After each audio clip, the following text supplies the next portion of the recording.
O que vai acontecer para o meu paciente ter anemia, tá? Ele tem 3 situações que podem estar ocorrendo, concomitantes ou não, tá? Então, eu tenho uma produção deficiente, a minha medula óssea não está produzindo hemácias em quantidade suficiente.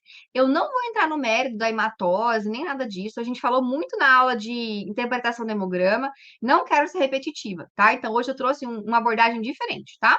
Então, a minha medula não está conseguindo produzir as minhas hemácias em quantidade suficiente, ou a minha própria medula está havendo a destruição dos precursores dentro da medula ou na minha periferia, no meu vaso sanguíneo, está havendo uma destruição excessiva dessas hemácias ou perdas externas, um sangramento, uma hemorragia, alguma coisa assim.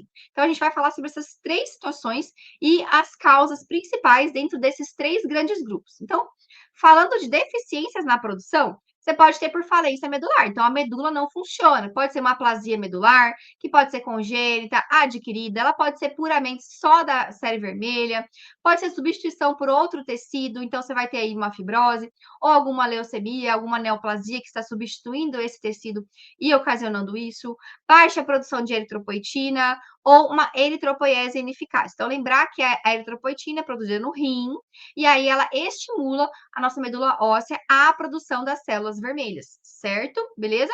Então, falando de falência medular, tem várias causas aqui, ok? Eu me lembro, quando eu li a osteopetrose, eu me lembro muito de uma criança que me marcou na residência, ela vivia lá com a gente, que ela tinha osteopetrose, ela acabou até indo a óbito, mas ela viveu bastante, ela viveu acho que quase 10 anos. E ela tinha, uma substituição ali da medula óssea, de todos os seios ósseos por osso mesmo, e aí é super rígido, o raio-x dela, o osso dela era tipo estourado, assim, super rádio opaco, e aí ela tinha sinusite de repetição, porque ela tinha os seios já da face todos fechados. Era uma criança bem difícil de manejo, então é uma das situações aí que a gente pode ter, que aí vai ter a substituição da medula óssea, aqui no caso por osso, tá? Por tecido ósseo, beleza? Aplasia de medula, isso aqui, gente, é muito específico, né? Black Fan Diamond, nunca nem vi, tá bom? Se alguém viu aí já, se alguém é hematologista passando por aí, deve ter visto isso mais que eu, tá bom? Beleza? A gente tem também as situações de baixa produção de eritropoetina. Vem na minha cabeça de primeira, principalmente doença por inflamação crônica, tá? Então, a gente tem uma substância chamada hepsidina, que ela produz no fígado em pessoas que estão cronicamente inflamadas ou infectadas. E isso diminui a expressão, né, aumenta a sua expressão e reduz a disponibilidade de ferro. Então, essa é aquela anemia da doença crônica, né? Porque esse paciente está inflamado e aí essa hepsidina diminui a disponibilidade de ferro. Pode acontecer. Paciente de doença renal crônica, hipotireoidismo, tá? Desnutridos, isso vai reduzir a produção de eritropoetina e tudo isso vai fazer uma deficiência na produção de hemoglobina, certo? Hemoglobinas, hemácias, tudo bonitinho, beleza?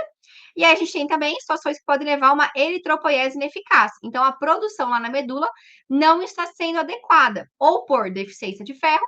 Então, a medula funciona, tá tudo bem no órgão, não tem nada substituindo lá dentro, a eritropoetina está funcionando, chegou na medula, mas ela não tem o substrato principal para nós. Então, ou uma vitamina B12, ou um ácido fólico, ou o ferro está deficiente, ou alguma alteração na formação dessa hemácia, por exemplo, uma talassemia, certo? Algum outro tipo de anemia hereditária, alguma doença, alguma erro do metabolismo em relação disso, tá?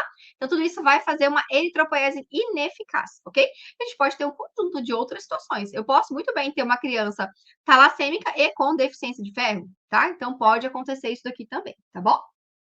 Ó, a Isabela falou que ela transfundiria, o Tavinho também, a Adriana também, tá? O pessoal tá opinando aí, tá bom? Vamos guardar a informação do nosso caso clínico para a gente poder discutir, tá bom?